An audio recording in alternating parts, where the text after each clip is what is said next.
ஆண்டவராகிய இயேசு கிறிஸ்துவின் இனிய நாமத்தில் உங்களை சாட்சிகளின் சாட்சி பகுதிக்கு அன்புடன் வரவேற்கிறேன்.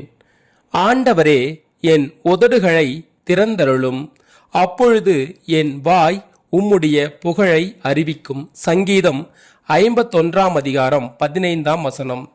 ஆம் அன்பர்களே, மனிதர்களை தேடுங்கள். சாட்சிகளின் சாட்சி பகுதியில் இன்று நாம் பார்க்கவிருப்பது ஜிம் எலியட் என்ற ஒரு தேவ மனிதரை பற்றி பார்ப்போம். தென் அமெரிக்காவிலுள்ள ஈக்வடார் என்னும் இடம். 25 வயது நிரம்பிய ஜிம் எலியட் இளம் மிஷனரியாக அங்கே போய் சேர்ந்தார். தன் நண்பர்கள் 4 உற்சாகமாக ஊழியத்தை ஆரம்பித்தார். ஆகாஸ் என்ற இன மக்கள் அமெரிக்காவிலேயே இவர்கள்தான் கொடூரமான பழங்குடி மக்கள். ஈவு இரக்கமற்றவர்கள், கண்டதும் கொலை செய்யும் கொடூரர்கள், பழி பாவங்களுக்கு அஞ்சாதவர்கள்.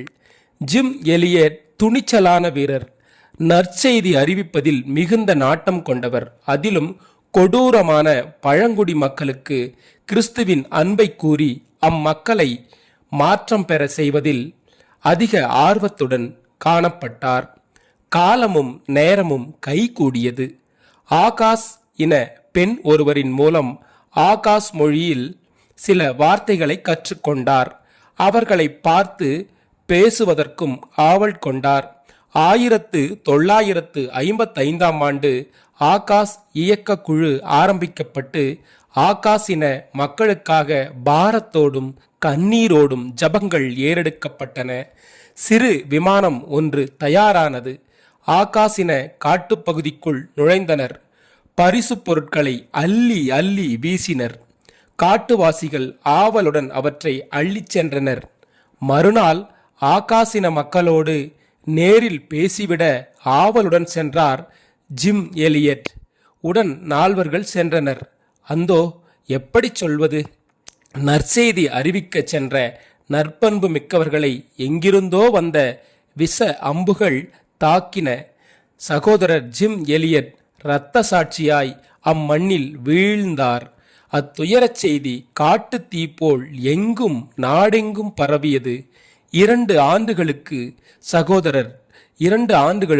சகோதரர் ஜிம் எலியட்டின் லட்சிய கனவு நிறைவேறியது. ஆகாசின மக்கள் மனம் திரும்பினர். ஜிம் எலியட்டை கொன்ற ஒருவனுடைய மகன் இன்று ஆகாஸ் திருச்சபையின் போதகராக பணியாற்றி கொண்டிருக்கிறார். அன்பரே, கிறிஸ்துவின் பணியில் எவ்வளவு இழப்பு வந்தாலும் சகோதர சகோதரிகளாக நாம் தொடர்ந்து ஜபிப்போம். ஆகாஸ் ஜிம் எலியட் என்ன சொல்கிறார் என்றால், ஆகாசின மக்களோடு அவர் இருந்த காலத்தில் தன்னால் இழக்க முடியாத ஒன்றை பெற்றுக்கொள்ள, தன்னால் வைத்திருக்க முடியாத ஒன்றை இழப்பவன் முட்டாள் அல்ல என்று கூறுகிறார். ஆம் சகோதர சகோதரிகளே, நாமும் மிஷனரிகளாக சென்று இப்படிப்பட்ட பல்வேறு இடங்களில் ஆட்கொண்டிருக்கிற அறியாத மக்களுக்காக ஊழியம் செய்வோம். ஜபம்.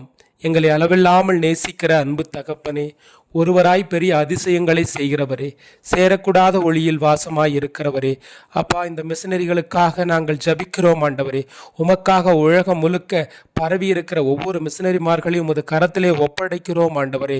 அப்பா, நிச்சயமாகவே முடிவு உண்டு, உன் நம்பிக்கை வீண் போகாது என்று சொன்ன ஆண்டவரே.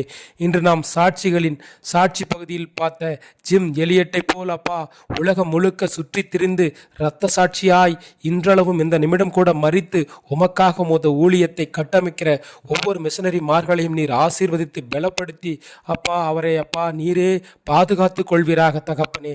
அப்பா ஸ்தோத்திரம். எங்களை வாளாக்காமல் தலையாக்கிய தேவனே, எங்களை கீழாக்காமல் மேலாக்கிய தேவனே, உமக்காக உலகம் முழுக்க அப்பா இன்னும் அப்பா எண்ணிலடங்கா மிஷனரி மார்கள் எழுந்து இயேசுவின் நாமத்திலே அப்பா முத மிஷனரி ஊழியங்களை காட்டுத்தீ போல் அப்பா ஒவ்வொரு இடத்திலும் அப்பா பற்றி எரியும்படியாக கூட உமது தேவ வல்லமையை நீர் அவர்களுக்கு வெளிப்படுத்தி அப்பா உம்மை அறியாத மக்கள் மத்தியிலே அப்பா உம்முடைய சத்தியத்தை, உமது நீதியை, உமது வல்லமையை அறிவிக்கும்படியாக நீர் தெரிந்து கொள்வீராக தகப்பனே. ஆசீர்வதியும் பலப்படுத்தும் காத்து கொள்ளும் ஆண்டவரே. இயேசுவின் நாமத்தில் ஜெபிக்கிறோம். ஜெபம் கேளு ஜீவனுள்ள நல்ல பிதாவே. ஆமென்.